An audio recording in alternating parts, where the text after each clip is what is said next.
ನಮಸ್ಕಾರ ವೀಕ್ಷಕರೇ, ಕರ್ನಾಟಕ ಕೇಸರಿ ನ್ಯೂಸ್ಗೆ ಎಲ್ರಿಗೂ ಸ್ವಾಗತ. ಇವತ್ತು ಇಲ್ಲಿ ಮಾದವರ ಬಳಿ ಒಂದು ಬಸ್ ಆಕ್ಸಿಡೆಂಟ್ ಆಗಿದೆ. ಜನರು ಹೇಳೋ ಪ್ರಕಾರ ಬಸ್ಸು ತುಂಬ ರ್ಯಾಶ್ ಆಗಿ ಬರ್ತಿತ್ತು ಅಂತ ಹೇಳ್ತಿದ್ದಾರೆ. ನೀವು ನೋಡ್ಬೋದು, ಇಲ್ಲಿ ಬಸ್ಸು ಮುಂಭಾಗ ಏನಿದೆ ಆ ಒಂದು ಡಿವೈಡರ್ಗೆ ಹೊಡೆದು ಬಸ್ ಈ ಕಡೆ ಬಂದಿರೋದು. ಈ ಕಡೆ ರೋಡಿಂದ ಆ್ಯಕ್ಚುಲಿ ಈ ಕಡೆ ಹೋಗಬೇಕಾಗಿತ್ತದು, ಈ ಕಡೆಯಿಂದ ಹೈವೇ ರೋಡಿಗೆ ಕುತ್ಕೊಂಡು ಈ ಕಡೆ ಬಂದಿದೆ ಅಂತ ಜನ ಹೇಳ್ತಿದ್ದಾರೆ. ಸೊ ಯಾವುದೇ ರೀತಿ ಏನೋ ಒಂದು ಪ್ಯಾಸೆಂಜರ್ಗಳಿಗೆ ಯಾವುದೇ ಒಂದು ಹಾನಿ ಆಗಿಲ್ಲ ಅಂತ ಬಂದಿದೆ ನ್ಯೂಸು. ಹಾಗೆ ಒಂದು ಗಾಡಿಗೂ ಕೂಡ ಟಚ್ ಆಗಿ ಅವ್ರನ್ನ ಹಾಸ್ಪಿಟ್ಲಿಗೆ ಹಾಕಿದ್ದಾರೆ ಅಂತ ಹೇಳ್ತಿದ್ದಾರೆ. ಗಾಡಿ ಆಕ್ಸಿಡೆಂಟ್ ಆಯಿತು. ನಾವು ಏನು ಮಾಡ್ದೋ, ಒಂದು ಮಾನವೀಯತೆಯಿಂದ ಹ್ಯುಮ್ಯಾನಿಟಿಯಿಂದ ಬಂದು ಗಾಡಿ ಮೇಲೆಲ್ಲ ಹತ್ತಿ ಡಾಕ್ಯುಮೆಂಟ್ ಎಲ್ಲ ಚೆಕ್ ಮಾಡಿ ಓನರ್ ನಂಬರ್ ತಗೊಂಡು ಓನರಿಗೆ ಫೋನ್ ಮಾಡ್ದು. ಓನರ್ ಫೋನ್ ಮಾಡಿದರೆ ಬೀಪ್ ಮಾಡ್ತಿರಲ್ವಾ, ನಾವು 100 ಗಾಡಿ ಅದಾವೆ ಇದಾವೆ, ನೀನು ಯಾರೋ ಫೋನ್ ಮಾಡೋಕ್ಕೆ ದೌಲತ್ತಲ್ಲಿ ಮಾತಾಡ್ತಾರೆ. Over speed. ಹೌದು ಅದನ್ನ ನಾವು ಓನರ್ಗೆ ಎಕ್ಸ್ಪ್ಲೈನ್ ಮಾಡೋಕ್ಕೆ ಅಂತ ನಾವು ಫೋನ್ ಮಾಡಿದ್ರೆ ದುರಾಂಕಾರದಲ್ಲಿ ಮಾತಾಡ್ತಾವ್ರೆ. ಸಿಕ್ಕಿಲ್ಲ, ಓಡೋಗ್ಬಿಟ್ರು. ಡ್ರೈವರ್ ಸಿಕ್ಕಿಲ್ಲ, ಇಲ್ಲ ಓಡೋಗ್ಬಿಟ್ರು. ಪ್ಯಾಸೆಂಜರ್ ಇದ್ರು, ಈಗ ಜಸ್ಟ್ ಎಲ್ಲ ಖಾಲಿ ಆದ್ರು. ಒಂದು 30 ಜನ ಇದ್ರು. ಯಾರಿಗೇನು ಏಟಾಗಿಲ್ಲ, ಒಬ್ರಿಗೆ ಬೈಕ್ನವ್ರಿಗೆ ಏಟಾಗಿತ್ತು. ಪಾಪ ಅವ್ರು ಹೋದ್ರು ಪಾಪ ಬೈಕ್ನವ್ರು. ಹೌದು, ಅವ್ರು ಹೋದ್ರು ಸುಮ್ಮನೆ ಬೈಕ್ನವ್ರು. ಅವ್ರಿಗೆಲ್ಲ ಬ್ಲಡ್ ಬತ್ತಾಯಿತು, ಹೋದ್ರು ಅವರು.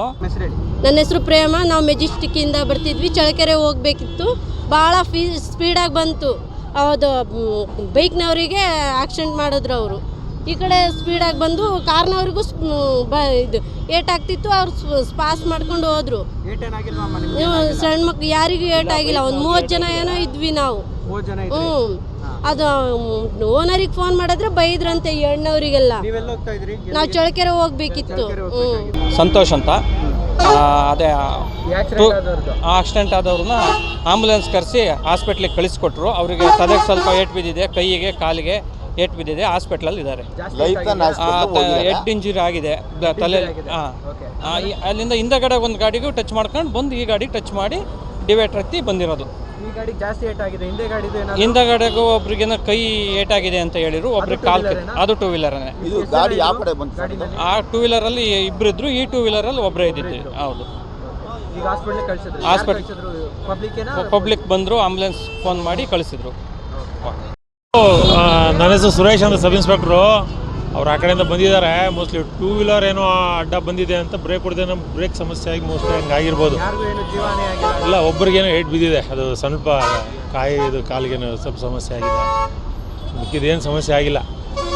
ಮೋಸ್ಟ್ಲಿ ಅದು ಚಾಲಕರು ಬಿಟ್ಟು ಹೋಗ್ಬಿಟ್ಟಿದ್ದಾರೆ. ನೋಡೋಣ, ಗೊತ್ತಿಲ್ಲ. ಚಾಲಕರು ಸಿಕ್ಕಿದ ಮೇಲೆ ಗೊತ್ತಾಗ್ತದೆ. ಚಾಲಕರೇ ಸಿಕ್ಕಿಲ್ವಲ್ಲ, ಆ ಚಾಲಕರು ಬಿಟ್ಟು ಓಡೋಗ್ಬಿಟ್ಟಿದ್ದಾರೆ. ಮೋಸ್ಟ್ಲಿ ಅದು RTO ಬಂದು ಏನು ಇನ್ಸ್ಪೆಕ್ಷನ್ ಮಾಡ್ತಾರೆ ಅದ್ರ ಮೇಲೆ ಡಿಪೆಂಡ್ ಆಗುತ್ತೆ. ಏನೂ ಆಗಿಲ್ಲ ಅಂತ. ಟೌನ್ ಲಿಮಿಟ್ ಇರೋದು 60 ಕಿಲೋಮೀಟರ್. 60 ಕಿಲೋಮೀಟರಲ್ಲಿ ಬಂದರೆ ಈ ಥರ ಆಗುತ್ತಾ? ನೀವೇ ಯೋಚನೆ ಮಾಡಿ. 60 ಕಿಲೋಮೀಟರ್ ಬಂದರೆ ಈ ಥರ ಆಗುತ್ತಾ? ಓವರ್ ಸ್ಪೀಡಾಗಿ ಬಂದಿರೋದಕ್ಕೆ ಗುದ್ದಿ ಆ ಕಡೆ ಆಗಿರೋದು. ಬ್ರೇಕ್ ಹಿಡ್ದಿಲ್ವ ಏನಿಲ್ಲ. ಇದು ಓನರ್ ನೋಡ್ಕೋಬೇಕು. ಡ್ರೈವರ್ ತಪ್ಪು, ಡ್ರೈವರ್ ಕುಡ್ದವನೆ ಅಂತ ನಾನು ಹೇಳ್ತಾಯಿಲ್ಲ. ಗಾಡಿ ಕಂಡೀಷನ್ನು, ಡ್ರೈವರು ಎಲ್ಲ ಸಿಚುವೇಶನ್ ನೋಡ್ಕೋಬೇಕು. ನಂದು ಚಳ್ಳಕೆರೆನೇ.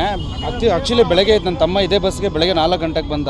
ಆ ಡ್ರೈವರ್ಗೆ ರೆಸ್ಟ್ ಇರುತ್ತಾ? ಫಸ್ಟ್ ಆಫ್ ಆಲ್ ಅದೇ ಡ್ರೈವರ್ ಬಂದು ರಿಟರ್ನ್ ಇವಾಗ ತೊಗೊಂಡೋಗ್ತಾನೆ ಅಂತಂದರೆ, ನಾವು ರಾತ್ರಿ ಬಂದು 4 ಗಂಟೆ ಪಿಕಪ್ ಮಾಡ್ಕೊಂಡಿದ್ದೀನಿ. ಇದೇ ಗಾಡಿ ಆಕ್ಸಿಡೆಂಟ್ ಆಗಿದೆ. ಐ ಥಿಂಕ್ ಇದೇ ಗಾಡಿ ಅನಿಸುತ್ತೆ. ಬಟ್ ಇನ್ನೊಂದು ಹೇಳ್ತೀನಿ, ಚಳ್ಳಕೆರೆಯಿಂದ ಈ ಪ್ರೈವೇಟ್ ಬಸ್ ಬರೋರಿಗೆ ಡ್ರೈವರ್ಸ್ಗಳಿಗೆ ಟೈಮಿಂಗ್ಸ್ ಕೊಡ್ತಾರೆ. ಈ ಟೈಮಿಂಗ್ಸ್ ಅಂದರೆ ಈ ಟೈಮಿಂಗ್ಸಲ್ಲಿ ಇರಲೇಬೇಕು. ನೀನು ಯಾರಿಗಾನ ಗುದ್ಕೋ, ಯಾರಿಗಾನ ಬಿಡು, ಸೆಕೆಂಡ್ರಿ. ಆ ಟೈಮಿಂಗ್ಸ್ ಅಷ್ಟೇ. ಅವ್ರಿಗೆ ಸ್ಪೀಡ್ ನೋಡಿಬಿಟ್ರೆ ಪಕ್ಕದಲ್ಲಿ. ಆಮೇಲೆ ಮೈನ್ ಅಬ್ಸರ್ವ್ ಮಾಡಿರಿ, ಆ ಗಾಡಿಗಳು ಆರನ್ ಚೆಕ್ ಮಾಡಿರಿ. ಯಾರಾದರೂ ಬಂದು ಬೈಕ್ ಅವನು ಹಾರ್ಟ್ ಪೇಷಂಟ್ ಇದ್ದರೆ ಸತ್ತೇ ಹೋಗ್ಬಿಡ್ತಾನಲ್ಲ, ಆ ಥರ ಆರನ್ಸ್ ಹಾಕೊಂಡಿರ್ತಾರೆ ಅವರು.